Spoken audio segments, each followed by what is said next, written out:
comes before language, religion, or culture, a code that pulses beneath all traditions, and one you are now ready to decode. Over the past decade, science has given a name to something the ancients already knew. Without formal language, trauma is inheritance. Rachel Yehuda, a global authority in epigenetics, has shown that intense emotional experiences, like deep pain, abandonment, or repression, leave marks on DNA that are passed down through generations. These aren't just inherited behaviors or habits. They are biological frequencies triggered by specific contexts that keep the soul in a state of chronic alert. The body does not forget. It repeats. And that is exactly what Bessel van der Kolk confirms in his research on somatic trauma. Unprocessed emotional pain settles into the fascia, the muscles, the breath, and the heartbeat. It reorganizes the nervous system so that survival becomes the main priority. But there is a cost. The soul is put on hold. Modern neuroscience, especially through studies on interoception, shows that the body constantly sends out signals of disconnection, which we often interpret as fatigue, anxiety, distraction, or even chronic dissatisfaction.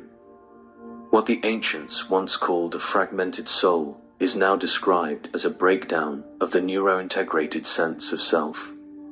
This bridge between science and ancestral wisdom is no longer abstract. It is proven, measurable, observable.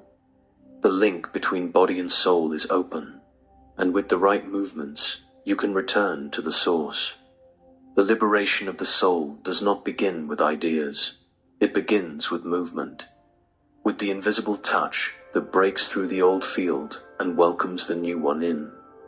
The first movement you're going to learn works right where everything begins, in the sacral bone, the energetic foundation of the embodied being. But this is not a regular stretch. It is a subtle micro-rotation, almost imperceptible, synchronized with thermal breathing. As you slowly inhale through your nose, gently rotate your hips in a light circular motion, as if you were unlocking a forgotten gear. As you exhale, release the air through your mouth with the sound ha, directing your intention to the base of your spine. This sound is not random. In Taoist and Egyptian traditions, it functions as a frequency for visceral release. Each rotation, each breath, sends a message to your nervous system. I am safe. I am present.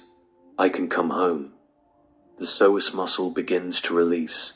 The coccyx becomes more flexible, and the sacral plexus, the center, often mistaken for being only sexual energy, starts to pulse with a new memory. The memory of conscious creation. This is not a physical exercise. It is a silent, energetic invocation. When performed correctly, this movement opens the portal of primal presence, the point where the soul finds fertile ground to descend. And when you touch this point, something within you shifts, even if no one else can see it, but you can feel it. And that feeling is proof that the body is finally beginning to resonate in harmony with the soul. If the sacrum opens the path, the jaw holds what was never spoken. That is where your inner voice was silenced. How many words did you swallow just to survive? How many unspoken no's? How many stifled cries shaped your vibration? The second movement is not meant to release your voice. It's meant to restore the original frequency of your presence. With your eyes closed, gently place your middle fingers behind your ears, right where the temporal bone meets the base of the skull. This touch is not anatomical, it is vibrational. It activates internal auditory channels that communicate with the pineal gland. As you apply gentle pressure, internally hum the sound N, drawn out and deep, like a sacred hum resonating through your jaw. This sound travels through your jaw, your throat, and your chest cavity. It's as if you were clearing an ancient hallway where memories of suppression and blockage were stored. Tibetan traditions have long used this frequency to realign psychoenergetic centers. Modern auditory neuroscience studies show that internal vibrational sounds, when repeated with intention, can reprogram neural patterns connected to self-expression and confidence. You might not hear anything on the outside, but inside, the vibration echoes like a chant returning you to your own tone. This is the moment when silence turns into strength, where what was unspoken becomes vibrational sovereignty. The soul, once silenced, begins to sing without needing a voice. At the center of the body lies a space that's often overlooked, but it holds the key to releasing what still remains trapped. Right there, between the solar plexus and the base of the sternum, pulses the most forgotten respiratory field, the lower diaphragm. The practice here is simple, but deeply foundational. Cross your arms over your chest, forming a soft X, applying gentle pressure under your armpits. Close your eyes. As you inhale, allow your breath to expand to the sides of your abdomen and lower ribs. As you exhale, stretch your shoulders with awareness, letting them open to the sides like gates, slowly parting. This gesture is not a physical stretch, it's an energetic release. It's as if each inch of expansion was unfolding forgotten layers of your being. This lateral stretch activates what the ancients called the ring of the heart, a vibrational field that balances the flow between action and emotion. Today, neurocardiology confirms that this field carries its own intelligence. Research from Harvard shows that heart coherence can regulate hormones, unlock the nervous system, and shift your vibrational state in just minutes. This movement is a reconnection code.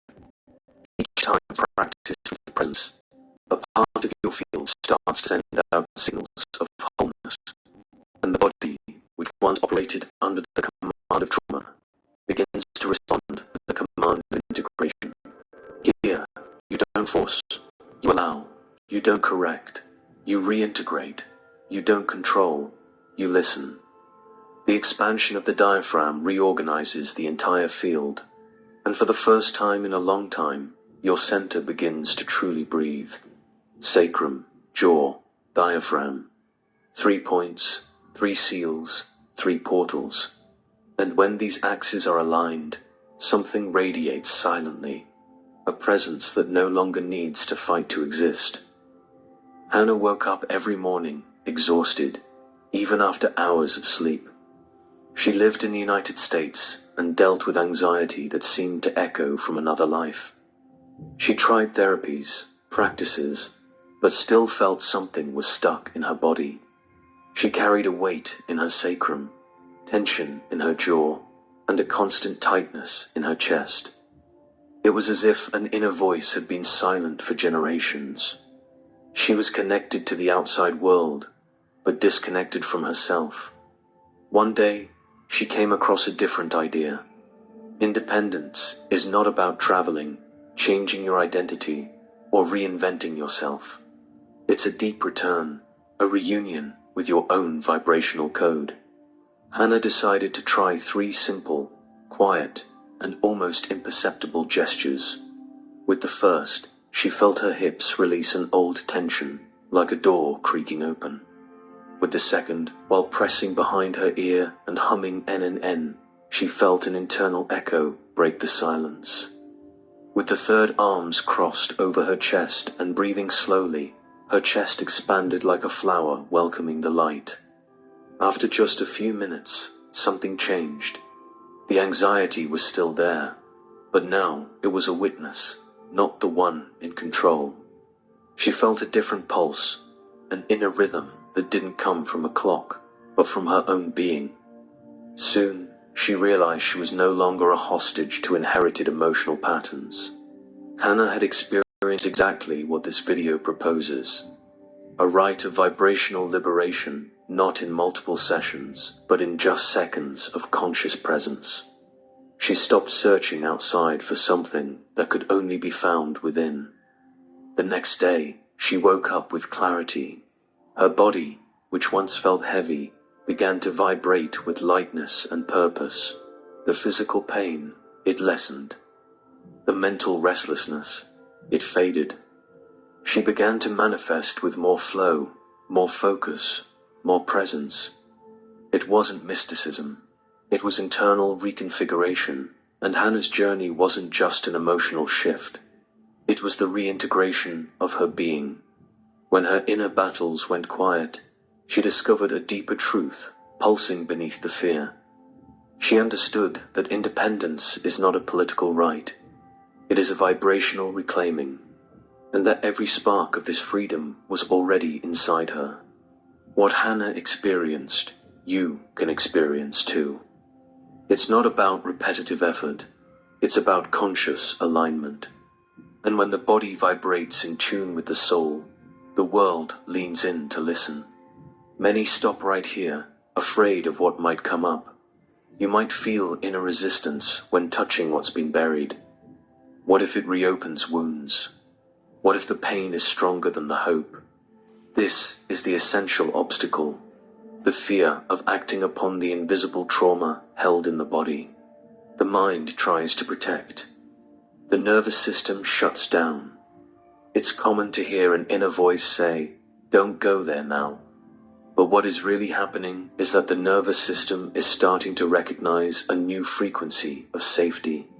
It can be recalibrated, and that recalibration begins with a single conscious gesture. The second movement, the vibrational touch on the jaw, works like a subtle switch. It doesn't bring back traumatic memories. Instead, it sends out internal signals of safety.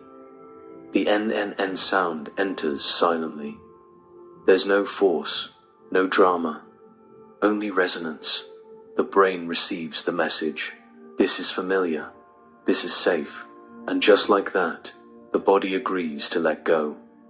The quick solution doesn't lie in the exhausting repetition of practices, but in applying each gesture with full presence, just once per movement. When that happens, the link between trauma and an automatic reaction is broken, and you don't just understand that you can change, you feel that the change has already begun. That is the true power of transmutation.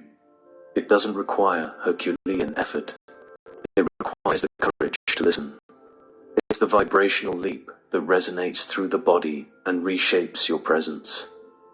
In that moment, the soul, once asleep, feels it can finally return home.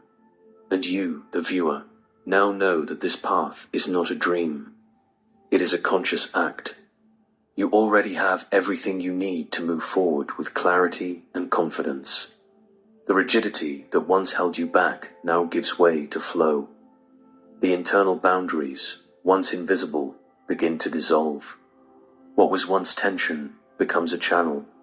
What was once a blockage becomes a passage. And what once felt out of reach reveals it was always there. These movements are not just physical. They are living maps, codes that the soul recognizes even before the mind can understand. Because true freedom does not shout. It resonates gently in the body that awakens.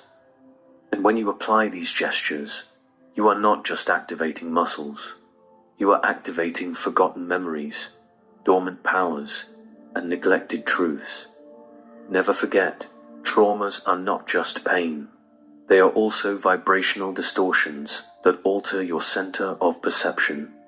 To release them is more than healing. It is reclaiming your ability to feel life in its purest state. It's as if consciousness, at last, returns to inhabit its temple.